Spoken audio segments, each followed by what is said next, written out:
Only one bad thing about putting you still here, Granny. What's that? Drysdale place is downwind. She's a drinking woman. How do you know, Uncle Jay? He says to me, what's that? I says, still for making corn liquor. He says, oh, please don't ever let my wife see that. The Beverly Hillbillies looks like a cheerful, straightforward sitcom. But behind that bright surface sits a maze of odd decisions, backstage tensions, and moments the cast never expected anyone to notice. I'm going back where I should have stayed in the first place. Granny, before you do something your lad will be sorry for, you better take another look around. See all the nice things we got here that you wouldn't have back home. Like what? Like this great big cooking room, for one thing. Some stories rewrite what fans thought they knew about the show, while others raise questions that still hang in the air decades later. What pushed one actor to demand a risky on-set choice? And why did a major company take a gamble that sparked quite a legal trouble? The answers hide in the details. 20. Raymond Bailey, Mr. Drysdale, had Alzheimer's during later seasons. Raymond Bailey became one of the most recognized faces on the Beverly Hillbillies thanks to his steady, polished work as Mr. Drysdale. His timing, tone, and skill helped shape the show's rhythm for years. What many viewers did not know was that, as the series moved into later seasons, Bailey faced a growing health challenge that made everyday work harder for him. He began to forget lines, miss blocking marks, and sometimes seemed unsure of when scenes were starting. Did the cast and crew notice these changes right away? Or did they believe he was simply tired from the demands of long shooting days? People who worked on the show have described a set marked by patience and care. Bailey was respected by everyone, so the team worked around the moments when he lost his place. Scripts were adjusted, scenes were simplified, marks were shifted, so he would naturally land where the camera needed him. Was this level of support common on other shows of that era? Or was the Beverly Hillbillies unusual in how it protected its actors? Even as his memory troubles increased, Bailey still delivered moments of charm and authority. Eventually, though, continuing became too difficult. He stepped away from the series earlier than planned. His departure was quiet, without public explanation, leaving fans unaware of the challenges he had faced behind the scenes. His work remains a key part of the show's legacy, reminding us how much effort goes into performances that seem effortless on screen. Already think this one was shocking?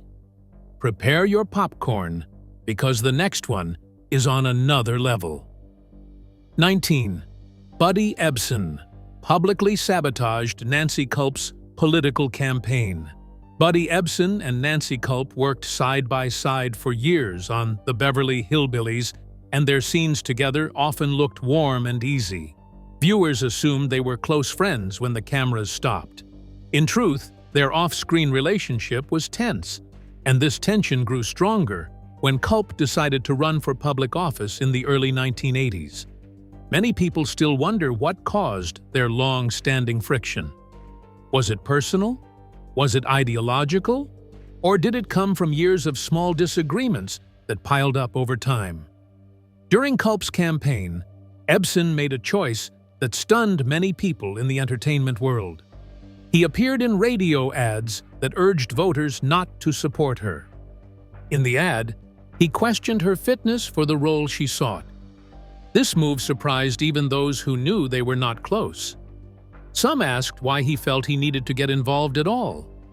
Did he think he was helping the district? Or was he settling a private score? Kulp later said that his actions hurt her campaign, and some of her supporters agreed. But how much did the ad truly sway voters? Even though their screen partnership looked smooth, this moment revealed how distant they had become. Their political clash became one of the most unusual stories linked to the cast. It left fans wondering how two actors who played such steady characters could drift so far apart in real life. 18. Sharon Tate appeared in 15 episodes and no one noticed. Sharon Tate is now remembered as a rising star of the 1960s, Yet many fans of the Beverly Hillbillies are surprised to learn she appeared in a notable number of episodes early in her career. She played Janet Trago, a secretary at the bank, but her look on the show was very different from the glamorous image she later became known for. She often wore simple outfits and low-key wigs that softened her natural features. Was this by design? Did the producers want her to blend into the background rather than stand out as a new face? Because her role was small and her appearance was deliberately toned down, many viewers did not realize they were watching the same woman who would later rise to fame in films.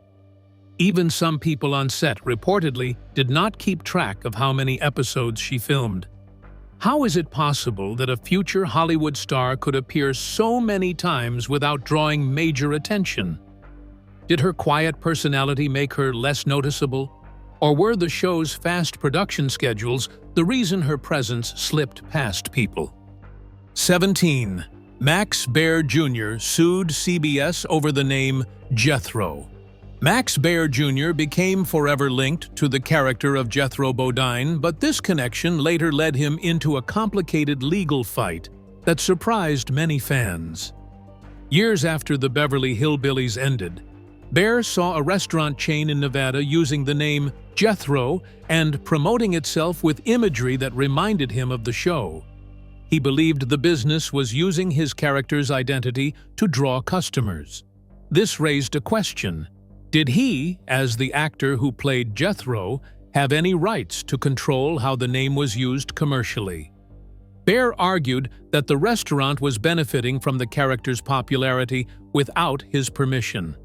However, the situation grew tangled because CBS, not Baer, owned the rights to the show and its characters. Baer then sued CBS, claiming the network had interfered with his efforts to build his own chain of hillbillies-themed businesses. Was he trying to protect his legacy, or was he simply trying to secure a piece of the brand he helped create? Adding to the confusion, some early episodes of the Beverly Hillbillies reportedly slipped into the public domain due to a copyright renewal error. This raised even more questions. If part of the show was no longer protected, did that weaken CBS's claim over the character names? Could Baer use this to support his case, or did it only add another layer of uncertainty? 16. The show was canceled, even though it was number 1 in ratings. One of the strangest stories in television history is the way the Beverly Hillbillies ended. At the time of its cancellation in 1971, the series still pulled in huge viewing numbers. In some seasons, it had ranked at or near the top of all network programs. Normally, that kind of success protects a show from being dropped. So why did CBS bring it to an end when millions of viewers were still tuning in each week? The answer ties into what later became known as the Rural Purge. During the late 1960s and early 1970s, CBS leaders began to believe the network needed to shift away from shows that appealed mostly to older or rural audiences. They wanted programs that attracted younger viewers from cities because advertisers were focusing heavily on that group. Did the network truly think rural humor was outdated, or was it reacting to pressure from sponsors who wanted a different audience? This shift led CBS to cancel a long list of rural-themed shows, even ones with strong ratings. Green Acres, Mayberry, RFD, Hee Haw, and the Beverly Hillbillies were all swept off the schedule within a short period.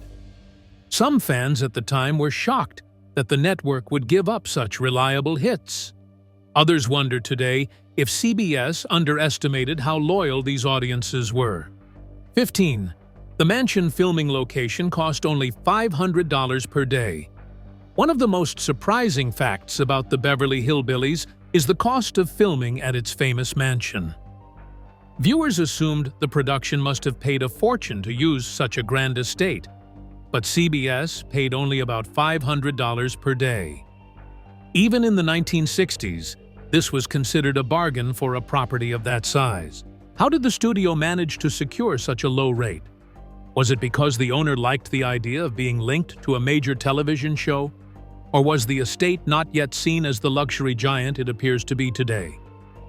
Another twist is that the mansion was not in Beverly Hills at all. It was located in Bel Air, a different but equally upscale area. The owner requested that CBS avoid revealing the true address.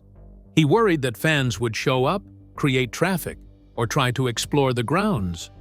For a while, this secrecy worked. The show never mentioned the real location, and CBS stayed quiet.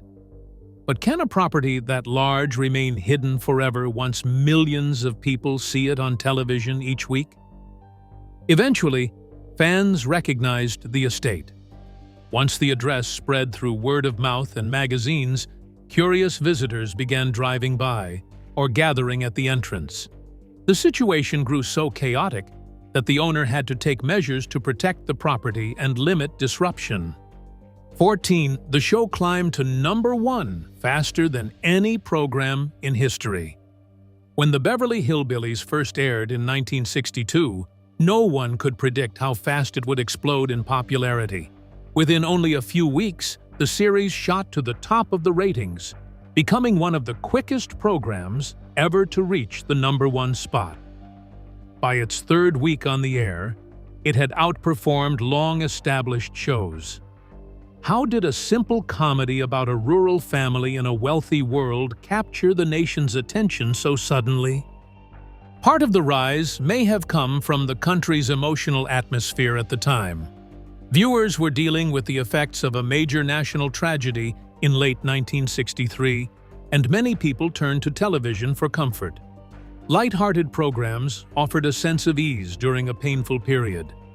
Was the show's gentle humor and cheerful tone exactly what audiences needed? Or was its success simply the result of strong writing and characters who felt instantly familiar? At the time, industry insiders were surprised by the numbers. The shift happened so quickly that CBS had to adjust schedules and advertising plans. The Clampetts became household names almost overnight. Some wondered whether the sudden surge was a temporary reaction to the national mood. Yet the show continued to stay near the top for years, proving its appeal went far beyond a moment in history. 13. Granny really hit Jethro during filming. One of the most memorable parts of the Beverly Hillbillies was the playful tension between Granny and Jethro. Their scenes often involved quick jokes, sharp lines, and the occasional slap. What many viewers did not know is that some of those slaps were completely real. Irene Ryan, who played Granny, actually hit Max Baer Jr. during filming, but only because he asked her to. He believed the scenes would look more convincing if the action was genuine. Was this dedication to realism unusual for a light-hearted comedy, or was it common practice on sets of that era? Ryan was known for her professionalism, and she originally tried to deliver the slaps without making real contact. But Baer insisted that the camera would pick up the difference. After some back and forth, she agreed. During takes, she delivered firm but controlled slaps, and Baer played along without complaint. Did the crew ever worry she might hit too hard, or did they trust both actors to handle the moment safely? The result was a series of scenes that fans still remember. The lively exchanges between Granny and Jethro became part of the show's charm. Their comedic rhythm felt natural, perhaps because it included a touch of real physical energy. Some wonder whether these real slaps helped strengthen their on-screen chemistry, or if they simply added authenticity to the humor. 12. Jed's oil discovery was completely scientifically inaccurate. One of the most iconic images from the Beverly Hillbillies is Jed Clampett firing his rifle into the ground and suddenly striking oil. The moment is played for laughs, and it sets the entire story in motion. But from a scientific standpoint, geologists have said the scene is impossible. Real oil reservoirs sit deep beneath layers of rock, often thousands of feet underground. They cannot be reached by a stray bullet, no matter how lucky the shooter might be. Did the writers know this from the start, or did they assume viewers would never question such an exaggerated scene? Before the show premiered, some geologists reportedly contacted the producers and noted that the sequence made no geological sense. The producers listened, but they chose not to change it. Their priority was the shock value, the wow moment that instantly told audiences this family was about to be thrown into a new world. They believed the charm of the scene mattered more than scientific accuracy. Would a realistic version have been as memorable? Or would it have lacked the surprise that made the opening so iconic? 11. Season 1 fell into the public domain. The first season of the Beverly Hillbillies has one of the oddest legal histories in classic television. Due to a copyright renewal oversight, the early episodes slipped into the public domain. This meant anyone could legally duplicate or distribute them without paying CBS or the creators. How could such an important series experience such a major paperwork mistake? Was it simply a clerical slip from someone at the network? Or did the studio underestimate the long-term value of television reruns during the early 1960s? Once the oversight became known, companies rushed to release inexpensive DVD sets. These discs appeared everywhere, from budget bins to online shops, and the quality varied wildly.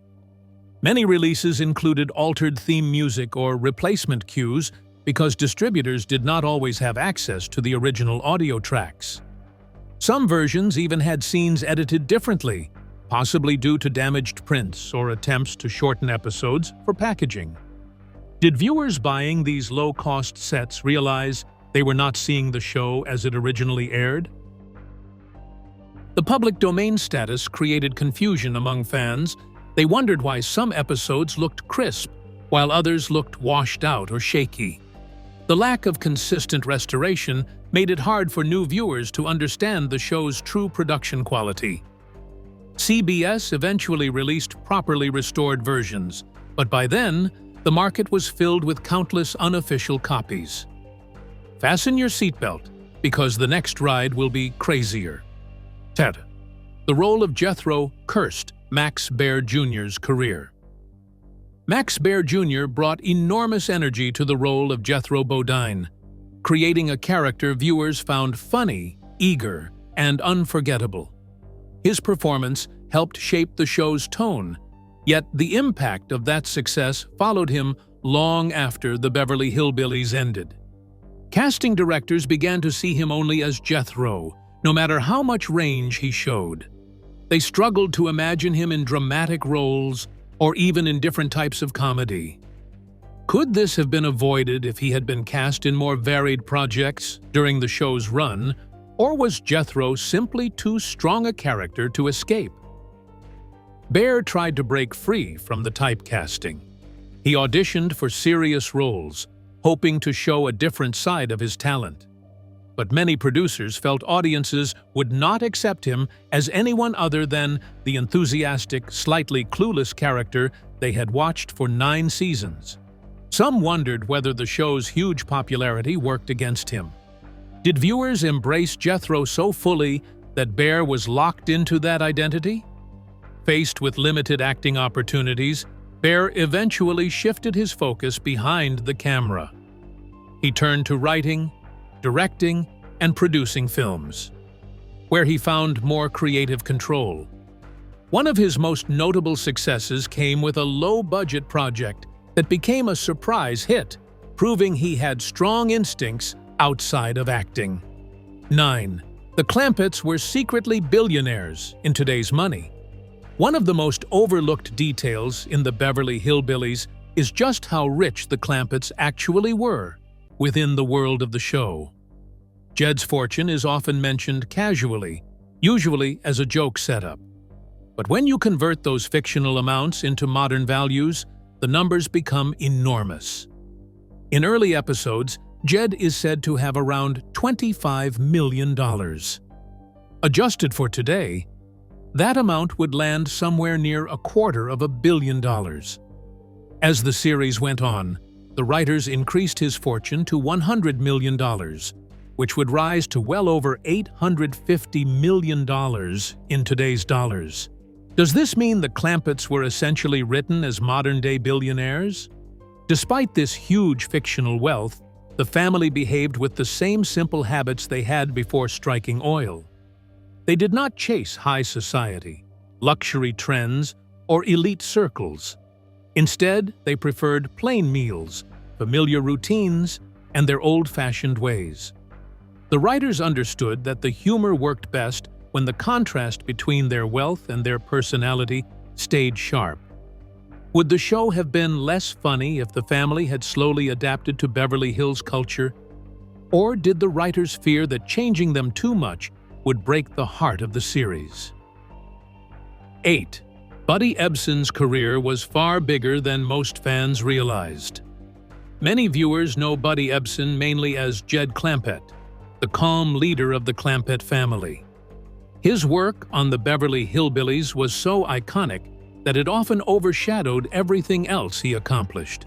But long before he set foot on that television set, Ebsen built a wide-ranging career that touched almost every corner of entertainment. He started on Broadway, where his tall, flexible frame made him a natural dancer. His early stage work soon led him to Hollywood, where he became known for his smooth, effortless dancing style. How many fans realize he once performed routines that were considered some of the most graceful of their time? He later worked with Walt Disney on several projects, including early television specials that helped shape Disney's growing empire. One of the most surprising parts of his career is his near role as the Tin Man in The Wizard of Oz. He recorded songs, rehearsed scenes, and prepared for filming, but complications forced him to withdraw. What would the movie have looked like if he had stayed in the part? Ebsen also appeared in Breakfast at Tiffany's, playing a gentle, emotional character far different from Jed Clampett. After the Beverly Hillbillies, he reinvented himself once again as a serious detective in Barnaby Jones, proving his range stretched far beyond rural comedy. 7. Donna Douglas, Ellie Mae, was chosen out of more than 500 women. Donna Douglas became the heart of the Beverly Hillbillies as Ellie Mae Clampett, the animal-loving, bright-spirited daughter who charmed audiences every week. What many people do not know is just how competitive the casting process was. More than 500 women auditioned for the role, making it one of the most sought-after parts of the era. What set Douglas apart so quickly? Was it her voice, her timing, or something that simply could not be taught? During auditions, her real-life farm background gave her a natural edge. She knew how to handle animals with confidence, which was essential for the character. When producers saw her interact with cats, dogs, and even more unpredictable animals, they immediately noticed how relaxed she looked. Instead of pretending, she behaved like someone who grew up around them, which she had. Did the producers realize at that moment that they were watching the real Ellie Mae, not just an actress playing a role? Her charm was another factor. Douglas brought a friendly warmth that matched the spirit of the character. While others acted the part, she seemed to be the part. This authenticity made the producers' decision easier than they expected, even with hundreds of other candidates waiting. 6. The famous age rumor was completely false. For years, a strange rumor followed the Beverly Hillbillies. Some fans believed that Irene Ryan, who played Granny, was actually younger than Donna Douglas, who played Ellie Mae. The idea spread quietly through fan circles, partly because Ryan moved with such quick energy and delivered her lines with sharp timing. She played Granny with so much spirit that many viewers assumed she could not possibly be as old as the character. How did this rumor begin? And why did it stay around for so long? In reality, the truth was far different. Irene Ryan was 31 years older than Donna Douglas. Ryan was born in 1902, while Douglas was born in 1933. Their real ages were exactly what one would expect for their roles, yet viewers kept searching for hints that the age gap was smaller. Was it Ryan's lively performance that fooled people? Or did Douglas's youthful looks make the contrast seem less dramatic on screen? Another reason the rumor spread may be the makeup work on the show. Ryan wore clothing and styling that made her look older, but she never appeared frail. She moved quickly, shouted loudly, and performed physical comedy with surprising ease. This created the illusion of someone much younger playing an old woman. Did the show's producers realize they had unintentionally planted the seeds of a long-lasting myth? 5. Jethro once played two characters, including his twin sister. One of the most surprising behind-the-scenes facts from the Beverly Hillbillies is that Max Baer Jr. did more than play Jethro Bodine. He also stepped into the role of Jethrine Bodine, Jethro's tall, awkward, overly enthusiastic twin sister. To complete the illusion, he dressed in full costume and makeup, creating a character that looked both familiar and completely different at the same time. Was the decision to let Baer play both roles simply a practical idea? Or did the producers think it would add an extra layer of comedy to the show? Because Baer did not try to imitate a female voice, the production team brought in actress Linda Henning to dub Jethrine's lines. Her bright, upbeat tone contrasted with Baer's physical appearance in a way that made the character even more humorous. Some fans later wondered whether this mix of voices and visuals added to the charm, or whether it confused viewers who did not know the role was a dual performance. Filming Jethrine's scenes often caused the cast and crew to break into laughter. Baer reportedly had trouble keeping a straight face when performing as Jethrine, and other actors struggled as well. Did these bursts of laughter lead to retakes that stretched filming days longer than expected? Or did the light atmosphere make the set more enjoyable for everyone? 4. Sonny's real surname was never revealed on purpose. Sonny appeared on the Beverly Hillbillies as a cheerful, friendly presence. Yet, one mystery followed her throughout every episode she was in. The writers never gave her a last name. This was not an oversight. It was a deliberate choice made early in her development. But why would the writers choose to keep something so basic hidden? Was it simply a creative shortcut? Or did they hope the lack of a surname would give them more freedom in future storylines? In many sitcoms of the era, supporting characters were kept simple so the writers could adjust their roles as needed. By avoiding a specific surname, Sonny could be introduced to different plot lines without tying her to a detailed family history. This allowed the writers to keep her character flexible.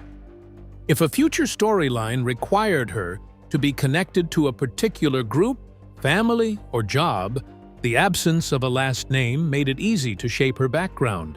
Did the writers expect fans to notice the omission, or did they assume it would go entirely unnoticed? 3. The animals were shockingly well trained by Frank Inn. Animals were a major part of the Beverly Hillbillies, and their calm behavior on screen often surprised viewers. Behind that smooth performance was Frank Inn, one of Hollywood's most respected animal trainers. He handled nearly every creature used on the show: dogs, cats, birds, and even a kangaroo. Many fans assumed the animals were naturally cooperative, but Inn relied on careful methods to make their actions look effortless. How did he manage to keep so many different species focused under hot lights and busy filming schedules?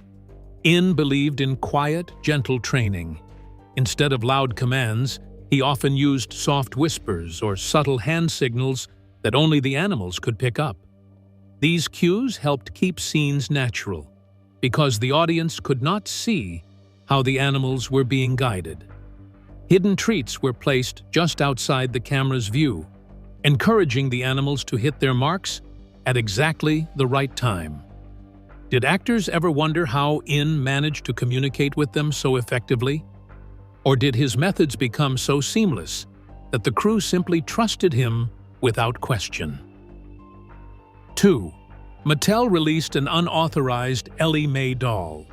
During the height of the Beverly Hillbillies' popularity, merchandise companies rushed to create products tied to the show.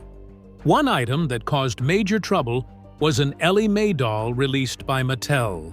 At first glance, it looked like a standard tie-in toy, a cheerful farm-style doll with clothing that suggested rural charm. But the real issue was the box. It featured a photo of Donna Douglas, herself, used without her approval. How did such a large toy company release a product tied to a major television character without securing permission from the actress whose image they used? When Douglas learned about the doll, she was surprised and frustrated. She felt her likeness had been used in a way that suggested she endorsed the product, even though she had no involvement in its creation.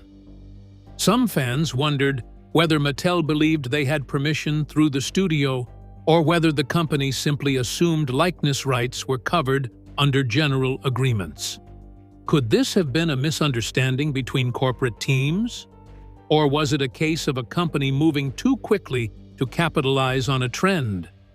Don't leave just yet, because our number one pick will leave you breathless. 1. Max Baer Jr. tried to build a Beverly Hillbillies casino.